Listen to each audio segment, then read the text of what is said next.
पिंडच प्रवरा रूढ़ा चंड को पास्त्र केर्युता प्रसादम तनुते मह्य चंद्र घंटेति विश्रुता। दुर्गा की तीसरी शक्ति का नाम चंद्र घंटा है। नवरात्रि उपासना में तीसरे दिन की पूजा का अत्यधिक महत्व है और इस दिन इन्हीं का पूजन आराधन किया जाता है। इस दिन साधक का मन मणिपुर चक्र में प्रविष्ट होता है। यह देवी कल्याणकारी है। देवी का यह स्वरूप परम शांतिदायक और कल्याणकारी माना गया है।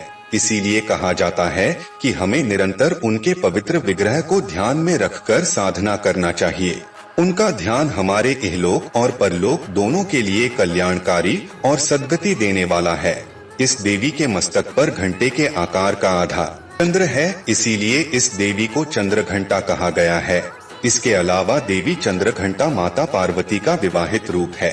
देवी पार्वती का शिवजी के साथ विवाह होने पर उन्होंने अपने मस्तक पर आभूषण के रूप में चंद्रमा धारण किया है। देवी का चंद्र घंटा रूप सदैव शस्त्र सज्ज होता है। वे दशभुजा हैं तथा उनकी कांति स्वर्णिम है। चंद्र घंटा देवी के पास घंटा से बाहर निकलने वाली चंड ध्वनि से दानव सदैव ही भयभीत होते हैं। वे खड्ग और अन्य अस्त्र शस्त्र से विभूषित हैं। सिंह पर सवार इस देवी की मुद्रा युद्ध के लिए उद्धत रहने की है।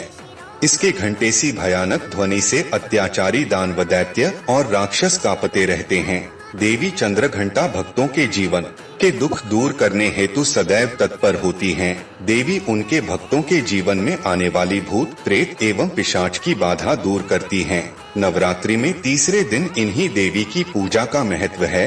देवी की कृपा से साधक को अलौकिक वस्तुओं के दर्शन होते हैं, दिव्य सुगंधियों का अनुभव होता है और कई तरह की ध्वनियाँ सुनाई देने लगती हैं। इन क्षणों में साधक को बहुत सावधान रहना चाहिए। इस देवी की आराधना से साधक में वीरता और निर्भयता के साथ ही सौम्यता और विनम्रता का विकास होता है। इसलिए हमें चाहिए कि मन, वचन और कर्म के साथ ही काया को विहित विधि विधान के अनुसार परिशुद्ध पवित्र करके चंद्र घंटा के शरणागत होकर उनकी उपासना आराधना करना चाहिए। इससे सारे कष्टों से मुक्त होकर सहज ही परम पद के अधिकारी बन सकते हैं।